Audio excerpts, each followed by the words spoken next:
এক রাজা তার কোনো উত্তরাধিকারী ছিল না। তিনি নিঃসন্তান ছিলেন। তার এমন কেউ ছিল না যে তার অবসরের পর তার রাজ্যের দায়িত্ব গ্রহণ করবে। এমনকি তিনি যদি হঠাৎ মৃত্যুবরণও করেন, তার এই রাজ্যের দায়িত্ব নেওয়ার মতো কেউই নেই। এসব নিয়ে প্রায় তিনি দুশ্চিন্তা করেন। একটা সময় তিনি ঠিক করলেন যে না, এই রাজা এবং রাজ্য প্রথাই তিনি তুলে ফেলবেন। সকল ক্ষমতা রাজ্যের প্রজাদের উপর অর্পণ করে তিনি অবসরে চলে যাবেন। কিন্তু রাজদরবারে যে সম্পত্তি আছে সেটা তিনি কি করবেন? কারণ তার একার পক্ষে এই সম্পত্তি ভোগ করা সম্ভব নয়। তাই তিনি ঠিক করলেন যে এই সম্পত্তিগুলো রাজ্যের প্রজাদের মাঝে বিলিয়ে দেবেন। কিন্তু কোন উপায়ে বিলিয়ে দেবেন, কাকে কতটুকু দিবেন, এটা নিয়ে তিনি দুশ্চিন্তায় পড়ে গেলেন। অনেকক্ষণ চিন্তা ভাবনা করার পর তার মাথায় একটা বুদ্ধি আসলো। তিনি প্রজাদের উদ্দেশ্যে একটা অ্যানাউন্সমেন্ট করলেন। তার অ্যানাউন্সমেন্টে ছিল এরকম যে আগামীকাল ফজরের নামাজের পর যে বা যারা রাজদরবারে প্রবেশ করে যা কিছু স্পর্শ করবে সেটাই তার হয়ে যাবে। প্রজারা তো অ্যানাউন্সমেন্টটি শুনে ভীষণ খুশি। সবাই ভাবতে শুরু করলো যে কে কি স্পর্শ করবে, কার কি প্রয়োজন।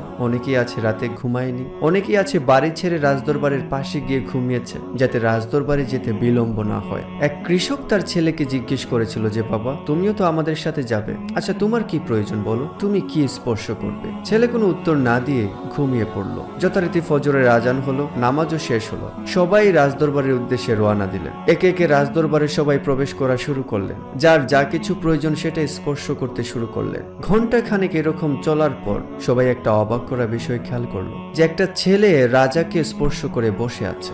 রাজাকে স্পর্শ করা মানে হচ্ছে রাজা তার হয়ে গেছে, আর রাজা তার হয়ে যাওয়া মানে পুরো রাজ্যটি তার হয়ে গেছে। তার মানে এই রাজদরবারের যা কিছু আছে সবকিছু তার হয়ে গেছে। ওই ছেলেটি হচ্ছে সেই ছেলে যে ছেলেটিকে তার বাবা জিজ্ঞেস করেছিল যে বাবা, তোমার কি প্রয়োজন, তুমি কি স্পর্শ করবে? ছেলে সেদিন রাতে কোনো উত্তর দেয়নি। মোরাল অফ দ্য স্টোরি হচ্ছে যে আপনার স্বপ্ন যত বড়, আপনি তত বড় কিছু অ্যাচিভ করবেন। আপনার স্বপ্ন যত ছোট হবে, আপনার অ্যাচিভমেন্টও ততই ছোট হবে।